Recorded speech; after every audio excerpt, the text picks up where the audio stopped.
Hello students, आज हम आपको एग्रीकल्चर सेक्टर में जो बहुत बड़ा चेंज आया था ड्यूरिंग 5 ईयर प्लान्स उसके बारे में बताना जा रहे हैं, जो है आपका ग्रीन रिवॉल्यूशन। ग्रीन रिवॉल्यूशन के बारे में हम बताएंगे कि कब इंडिया में आया, कौन इसके फादर थे, क्या क्या इसके अचीवमेंट रहे हैं और क्या इसकी मीनिंग है, क्या कैसे ये इंडिया में सक्सेस हुआ। जैसे कि आप जानते हैं, agriculture development is the first and foremost top priority of Indian government, is one of the most important objective of the Indian government during 5 year plan. It was first priority to find out the solution of food crisis on that time. As a result, intensive or and the continued efforts of many of agriculture scientists in India break the period of stagnation in the agriculture by the green revolution. Green revolution के आने से जो India में agriculture sector का जो stagnant और backward था और फूड क्राइसिस शो थे, वो ख़त्म कर दिया था। अब हम आपको बताते हैं कि ग्रीन रिवॉल्यूशन के फादर कौन थे और कब आया था और क्या इसका कॉन्सेप्ट है। ग्रीन रिवॉल्यूशन के जो इंडियन फादर थे डॉक्टर MS स्वामीनाथन, और पहली बार विश्व में नॉर्मन बोरलॉन्ग ने सबसे पहले इसका कॉन्सेप्ट को इंट्रोड्यूस किया था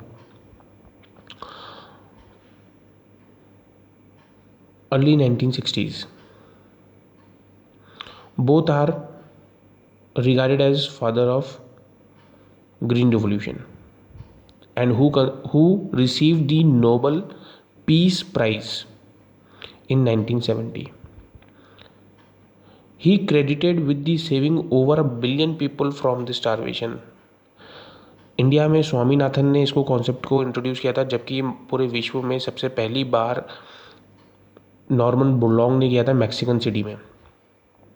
आपको हम बताना भूल गए, मैक्सिकन सिटी में इन्होंने क्या किया था, ग्रीन रिवॉल्यूशन के कॉन्सेप्ट को इंट्रोड्यूस किया था। और इंडिया में डॉक्टर MS स्वामीनाथन को उन्होंने इंट्रोड्यूस किया था 1966 और 1967 में। इनको इंडियन फादर जाना जाता है और इनको भी फादर ऑफ ग्रीन रिवॉल्यूशन से जाना जाता है, मगर इनको विश्व से जाना जाता है। दूसरा, इनके ऊपर ये क्रेडिट है कि इन्होंने बहुत सारे लोगों की, बिलियन ऑफ पीपल की लाइफ को बचाया भूखमरी से। The basic approach of this concept was the development of high yielding variety seeds. जैसे हम बात करते हैं किसकी, सीरियल्स ग्रेन्स की। एक्सपेंशन ऑफ इरिगेशन फैसिलिटी, इसमें हाई यील्डिंग वैरायटी सीड्स जो थे, क्वालिटेटिव जो सीड्स थे, इनको पानी की बहुत ज़्यादा आवश्यकता थी। बिना पानी के ये सीड्स कुछ काम के नहीं थे, तो इरिगेशन फैसिलिटी के ऊपर बहुत ज़्यादा एक्सपेंशन किया गया, इंफ्रास्ट्रक्चर बनाया गया।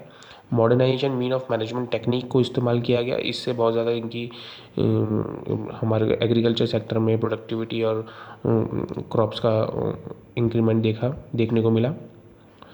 और distribution of hybridised seeds, synthetic fertiliser का इस्तेमाल किया गया, पेस्टिसाइड्स का, जिससे फसल को बचाया जा सके।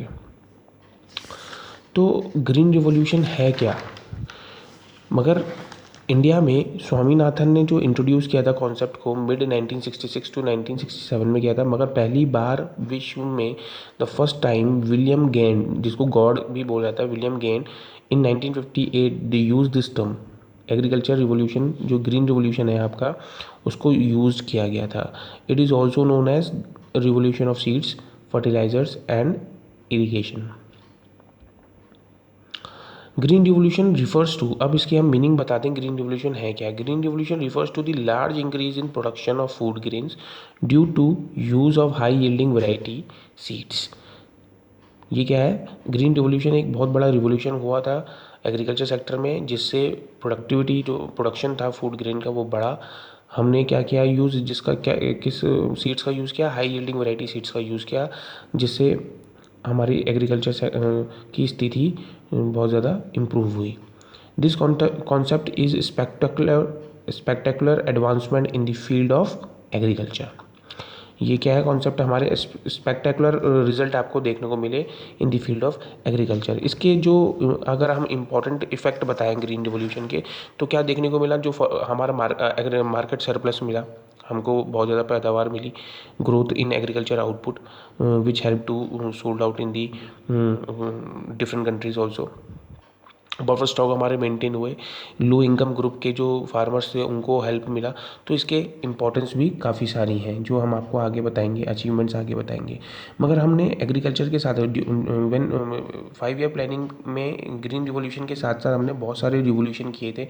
जैसे कि हम आपको बता दें, जिसको हम किसके नाम से जाना जाता है, रेनबो रिवोल्यूशन के नाम से भी जाना जाता है। ऐसे बहुत सारे रिवोल्यूशन हुए थे, जैसे मैं आपको कुछ खास रिवोल्यूशन के बारे में बता दूं। वाइट रिवोल्यूशन आपको पता होगा किससे रिलेटेड है, related to encourage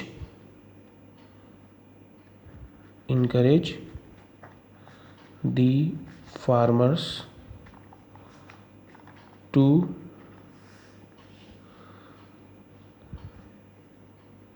produce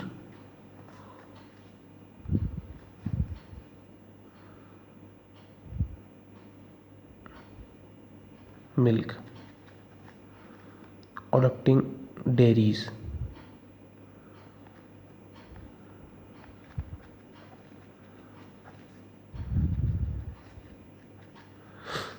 white revolution किससे रिलेटेड था, मिल्क से रिलेटेड था। और इसके फादर कौन थे, फादर थे आपके वी कुरियन, इसके फादर थे।